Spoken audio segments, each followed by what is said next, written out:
they called a Super Bowl, Al, remember? Ahmad Bradshaw. Do you let them score? Yep. Do you put the ball back in the hands of Tom Brady? And I guarantee you, Bill Belichick is sitting here thinking about it right now.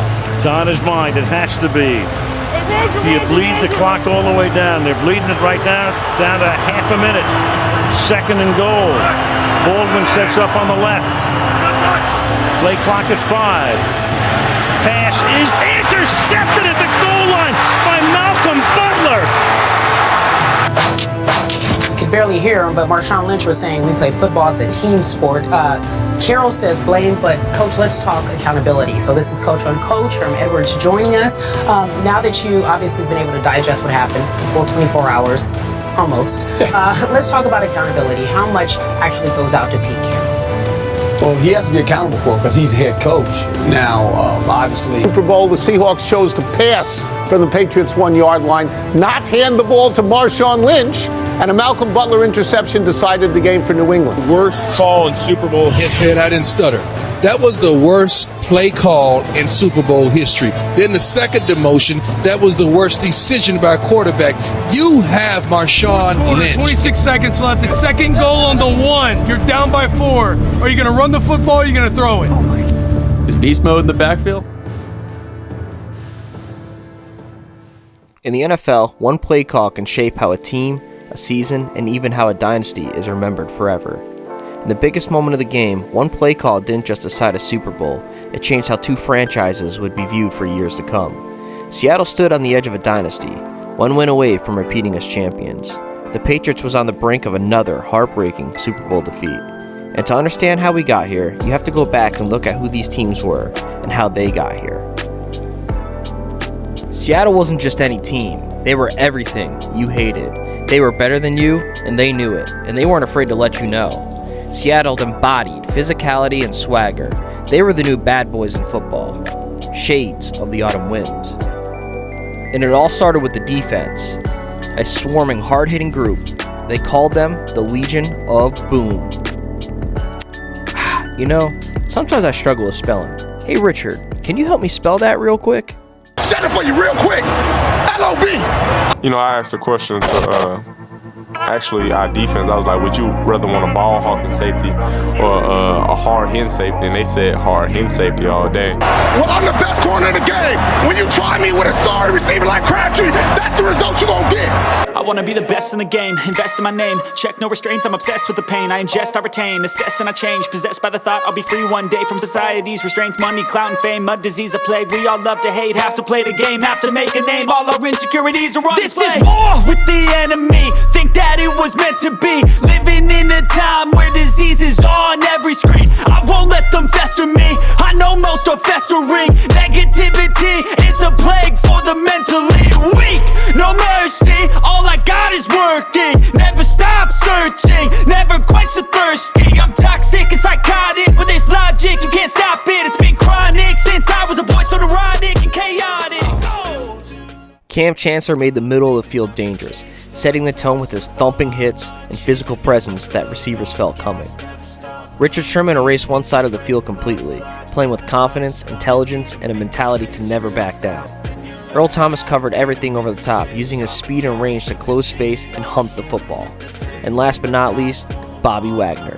He was the stabilizer in the middle, directing traffic, closing space, and making sure nothing came easy underneath. This was a scheme built on physical corners, rangy safeties, intelligent linebackers, and complete trust in one another.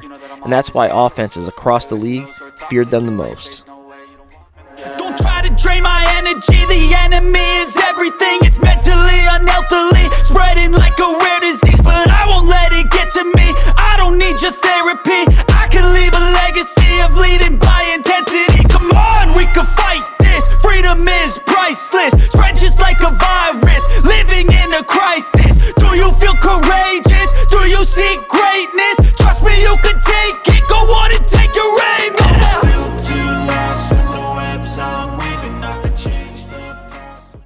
The Legion of Boom didn't just control games, they dominated them. Together, they set the tone.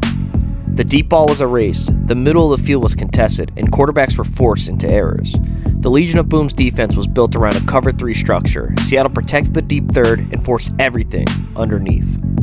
But Seattle wasn't just built on defense alone. Their identity was physical. The Seahawks were an old-school smash-mouth football team, and at the center of it was Marshawn Lynch. Power, violence, beast mode. Touchdown Seahawks! Oh my word! Marshawn Lynch! Unbelievable! The beast is alive and well! I don't know if you can get into it. You know, this ain't something you could go home and be like, I want to get in beast mode. I want to get in beast mode. Nah, that ain't the way it works. Beast mode is already inside of you. One of the most feared running backs in the league, Marshawn was a tone setter for the offense, a downhill runner who thrived on contact and punished defenses every time he touched the ball. And behind him, a young quarterback, still growing into his role, Russell Wilson, mobile, smart, efficient, and most importantly, a leader.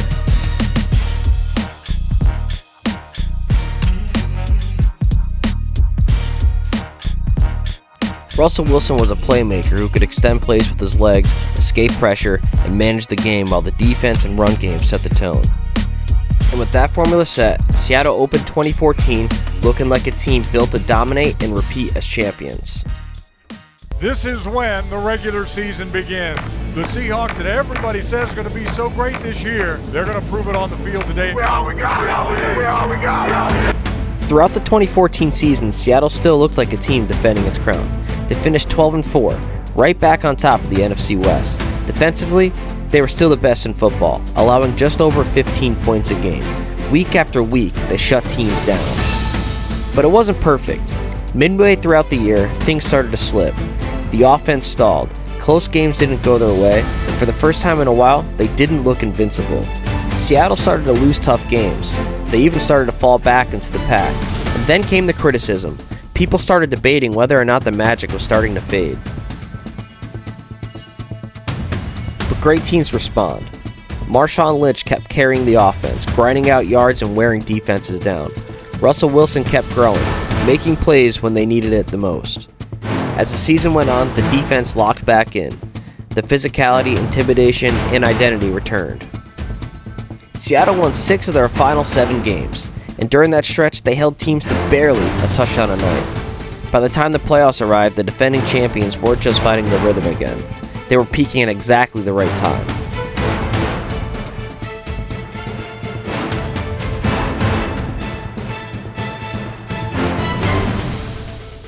What's next on 3? 1, 2, 3, what's next? On the other side stood a dynasty. New England wasn't just any other team. They were disciplined, prepared, and built on one belief: do your job. Fellas, it's just about doing our job. Defensively, this wasn't a unit built around one star. Smart, flexible, situational. Week to week, the approach changed. Different fronts, different coverages, different matchups. The focus was simple: take away what the offense did best. Force adjustments, force patience, and force mistakes. This wasn't about intimidation, it was about execution, positioning, awareness, and trusting the system. A defense shaped by preparation, guided by Belichick's design. Offensively, the identity was clear. It started with Tom Brady. Quick reads and fast calls with complete control at the line. Brady set the tempo, adjusted protections, and kept the offense moving.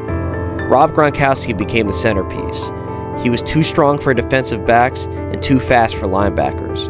Gronk was a matchup nightmare. Emerging that season was Julian Edelman, the breakout player needed to replace Wes Welker. Tough, reliable, and always where Brady expected Julian to be. He earned Brady's trust, becoming the steady target that kept drives alive. Together, they became one of the most efficient offenses in the NFL. Throughout the 2014 season, New England quietly put together yet another championship-caliber year. They finished 12-4, once again on top of the AFC East, earning the number 1 seed in the AFC. But the road there didn't start smoothly. Early in the season, the offense struggled to find consistency. The timing felt off, drives stalled, and a brutal primetime loss in Kansas City raised some serious questions about where this team actually stood. For the first time in many years, people wondered if the dynasty was finally starting to slow down. From the outside, the doubt was loud. The best part of that is they were telling Tommy that he was all done. Will the quarterback position be evaluated? I mean, there's nothing better that can happen to get his competitive juices going. So thank you to all the people and media people who did that. Inside the locker room, nothing changed. New England adjusted, simplified, and refocused. As the weeks went on, the offense began to find rhythm. Brady grew more comfortable, Gronkowski returned to form, and Edelman became the steady, reliable presence. And once they found their footing, they started stacking wins. Week by week, the execution got sharper, the mistakes disappeared, and the confidence returned. The Patriots closed the season strong, putting together yet another run that placed them at top of the AFC and home field advantage throughout the playoffs. By the time the regular season ended, they were playing their best football.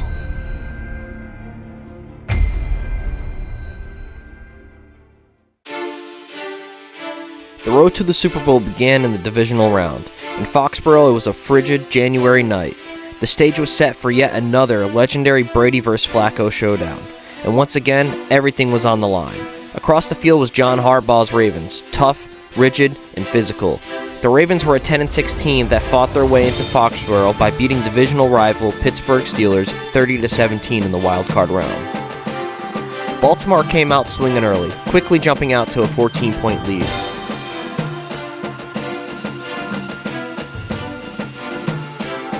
The Patriots, as always, kept fighting back, but Baltimore kept answering, pushing it right back ahead, building another 14-point lead.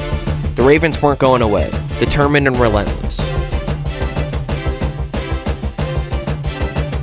But Brady never panicked. Drive by drive, they answered, and then the coaching took over. Down big in a playoff game, Belichick and Josh McDaniels reached deep into the playbook. That could be your ball game right there, folks. Josh and I talked and said, look, this is it. I mean, we're down by 14. We're in the playoffs. You know, we got to try to get it going here. Let's go with Baltimore and, you know, let's spring it on them and just, you know, see if we can get a play here and get going. Baltimore! Shane Vereen split out wide but reported ineligible. The Ravens were completely confused. Players were pointing, arguing, and trying to figure out who could go out for a pass. And that player was known as the Who Man. He was actually the tight end, but lined up on the offensive line, hidden in plain sight. Brady snapped it quick and found his man wide open for a big gain, and just like that, the Patriots were rolling. This wasn't just any random play call. This was a scheme Belichick discovered studying tape, and off he went to the drawing board. Tennessee had a play on the last play of the game where they put 4 skill players in at guard and tackle. Everybody but the center. Get the line out. Everybody but the center. I've never seen this. The only offensive lineman that is in the game right now, I believe, is Spencer. When I saw the play, I thought to myself, that's something you see on the punt team. And that's always a problem for us to identify who's eligible, because you don't want them to sneak somebody out and fake punt you and that kind of thing. But it's hard to match up. And a lot of times the officials don't, you know, they're not going to sit there and say, you know, 54 is eligible, 27's ineligible, 89's ineligible, 76 is eligible. You know, they just kind of, it goes kind of fast. And defensively, you kind of just got to figure it out. As an offensive staff, we went in there and we discussed the general idea of displacing some people, using a 4-man line. And I said to Josh, look, if we split an eligible guy out and he's a legitimate receiver like Vereen, like defensively, even though that guy is ineligible, it's really hard not to cover him. Just instinctively, you see Vereen out there and you don't think, all right, forget about him. The master of situational football had his new formation causing chaos for the Ravens. Each play, a different player was reporting eligible, and before you knew it, the Patriots were in scoring position. Later, they went back to it. Same idea, different side. With Baltimore scrambling again, Tom Brady would find Rob Gronkowski for another touchdown. This would put New England right back in the game, trailing only 28-21 in the third quarter. After a quick 3-and-out by Baltimore, New England was now in position to tie the game. Then came the magic. Josh and I just looked at each other and it came out of our mouth at the same time, like, let's go to the double pass. lead time for the double pass, do I? I mean, I don't have to tell you it's coming, okay. With 4:20 remaining in the third quarter, a double pass would shake up the NFL. Brady would sling the ball backwards to Julian Edelman along the sideline, and then would rocket the ball to a wide-open Danny Amendola for a 51-yard touchdown pass. And just like that, the game was tied. Despite the magical Edelman touchdown pass, the Ravens would battle back. After throwing an interception on the very next drive, the Ravens' defense stood strong, forcing New England to a punt.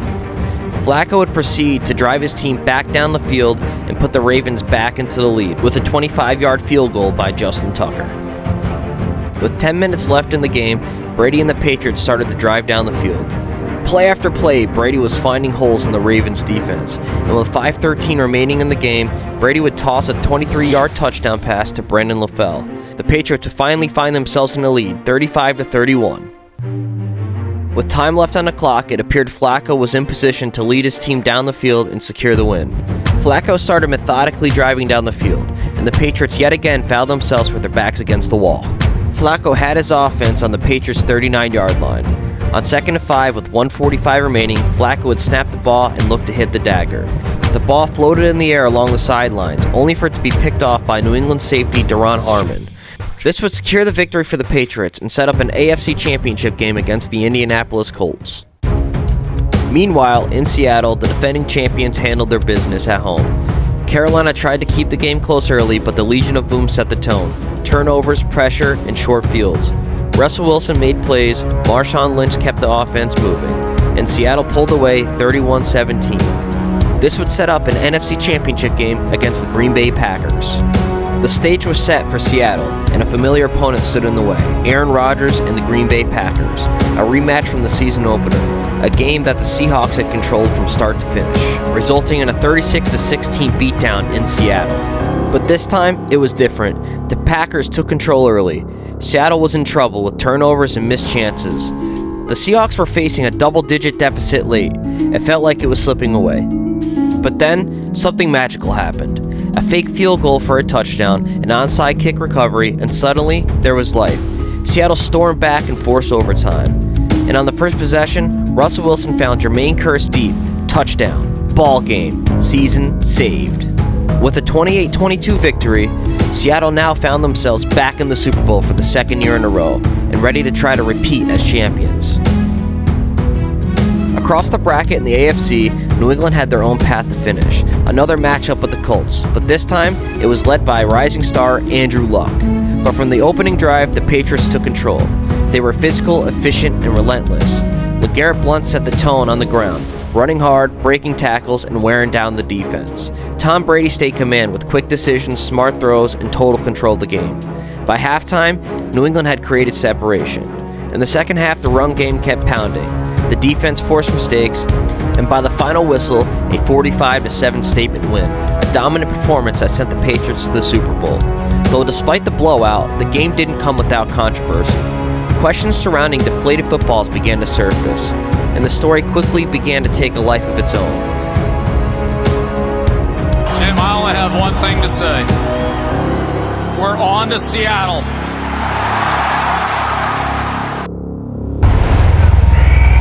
The desert is an unforgiving place. The last time the New England Patriots had visited, 7 years earlier, they were seconds away from glory before seeing their dreams of perfection wilt. February 1st, 2015, Glendale, Arizona. Over 70,000 fans packed into the stadium, and millions were watching around the world. Seattle was chasing history, one win away from repeating as champions. New England was chasing validation, trying to end a decade-long title drought. Two teams, two identities, a championship on the line. The defending champions from Seattle, a team built on dominance, physicality, and the Legion of Boom. Across from them, New England, a dynasty searching for redemption, a team built on discipline, precision, and one belief: do your job. Two paths, two philosophies, both leading to the same moment. And now, it all came down to 4 quarters. From the opening kickoff, you could feel it, the tension, the noise, the weight of the moment. And early on, it was a battle. The first quarter was physical. Defense, field position, big hits. Neither side was giving an inch. Late in the second quarter, New England struck first. Tom Brady led a 65-yard drive and found Brandon LaFell in the end zone, 7-0. But Seattle answered. Russell Wilson moved them down the field, and Marshawn Lynch powered it in, 7-7, tie ball game. Brady responded again. With quick throws and smart reads, Tom Brady would find Rob Gronkowski into the end zone, and just like that, 14-7.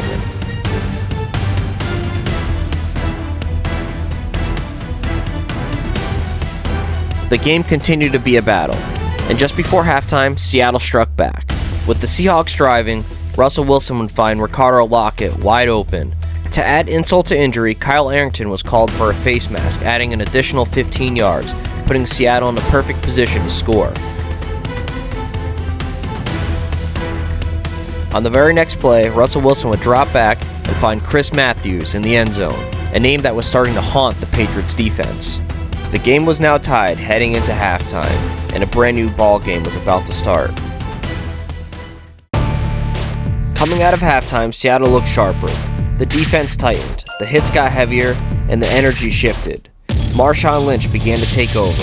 Run after run, he leaned into contact. 4 yards, 6 yards, then more. With each run, it felt like New England's defense was starting to wear down. The game was slowing down, and Seattle was controlling the pace. After a huge run by Marshawn Lynch, the Seahawks would execute a beautiful play-action pass to find a wide-open Doug Baldwin in the end zone, and just like that, Seattle was now in control. Chris Matthews continued to make huge plays, the ultimate underdog, someone who was working at Foot Locker at the beginning of the season. Everything was going right for Seattle. They were up by 10 and imposing their will on the Patriots. But just as the Patriots always do, they didn't quit. Bill Belichick made adjustments and Tom Brady kept fighting. With time starting to fade in the fourth quarter, the Patriots finally were able to put together a touchdown drive. Tom Brady was able to find Danny Amendola in the back of the end zone. With the blink of an eye, the Patriots were now back in it, and the pressure was on Seattle to try to answer. The do-your-job philosophy was now alive, and the belief was real. Following the touchdown drives by the Patriots, the Seahawks continued to struggle on offense and were unable to get a first down. Now, with the momentum surging on the Patriots' side, Tom Brady and the offense started to march down the field, and Rob Gronkowski started to take over.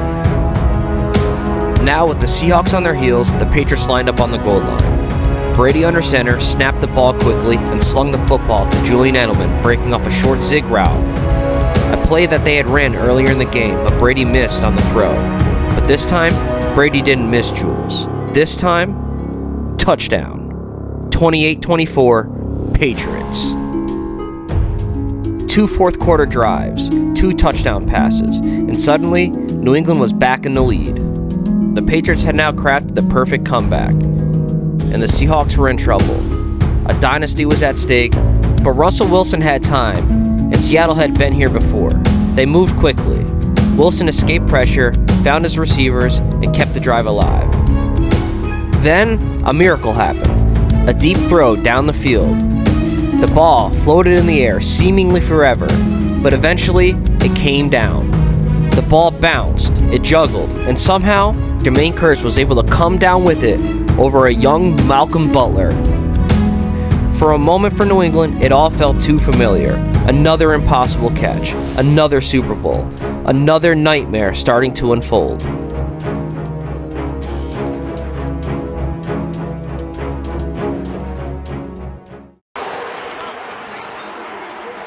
When the Kearse catch happened, down the same end of the field where the Tyree catch happened, there was history, unfortunately, appears to be repeating itself. Yeah, here we go again. Here we go again. In this place again. Your heart stopped. I can't believe this. Holy crap, like that actually happened? Can you believe this? I just said, oh, we have no effing luck.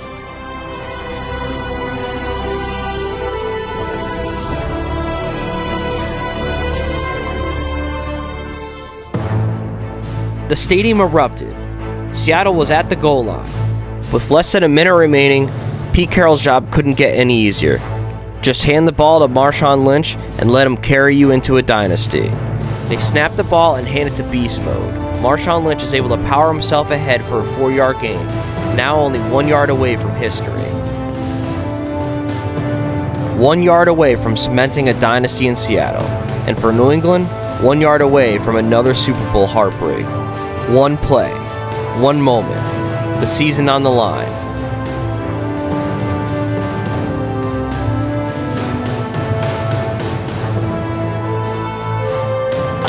Lynch in the backfield. Russell looks, throws inside. Oh my God! At the goal line! It's picked off by Butler!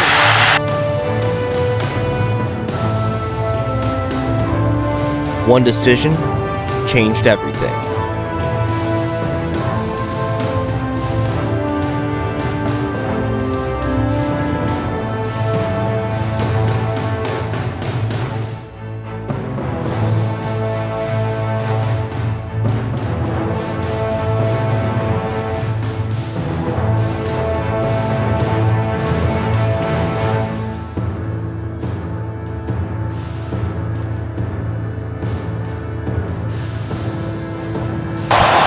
On the 1 yard line, and you have number 24, and you drop back pass. Are you kidding me? What are they doing on offense? Just a shot to the heart of every Seahawks fan.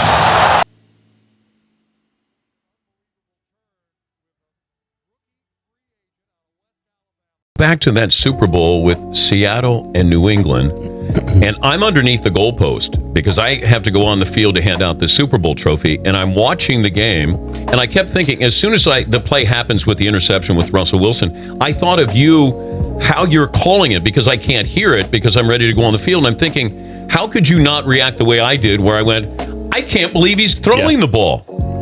You know, we've talked about this in the past. It wasn't so much that Wilson threw it, but it was the actual play itself, over the middle. I could see, and not that I'm thinking about it at that time, but in retrospect, you go back to Russell Wilson, mobile. He could run it into the end zone himself, get him out on the edge, throw it into the corner of the end zone, and if it's incomplete, it stops the clock. You still have 2 more plays. So I was not of a mind that said, hey, Lynch had to carry the ball. Yeah. No, I didn't. I thought in that regard, I understood maybe throwing it, but not throwing it over the middle to lock it. News on SportsCenter, because after 7 years, his entire NFL career, Richard Sherman has been in Seattle. But we're going to bring in Adam Schefter now, because that looks to be changing between Sherman and the Seahawks. What's going on? Nicole, the Seattle Seahawks have informed Richard Sherman that he is going to be released later. That one decision became a turning point for both franchises. In the years that followed, Seattle stayed competitive, but the core of the team slowly came apart. Richard Sherman was eventually released. Russell Wilson was traded, and nearly a decade later, Pete Carroll was fired. They never made it back to a Super Bowl. In New England, the championship drought ended. 2 more Super Bowls followed, and a dynasty was reborn. It all started with the goal line decision. But here's the question. Should the Seahawks have ran it? If they do, does the Seahawks dynasty begin? And does New England's second dynasty ever happen? Comment below what you think. And if you enjoyed this deep dive, give the video a like, and don't forget to subscribe for more sports stories like this.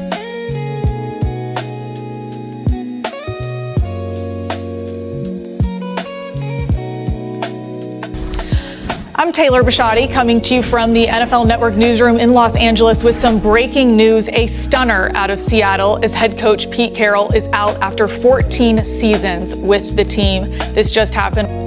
We decided to call another call, and we make these decisions every game all the time. And when they work out sometimes, then they don't other times. This one didn't work out right for us.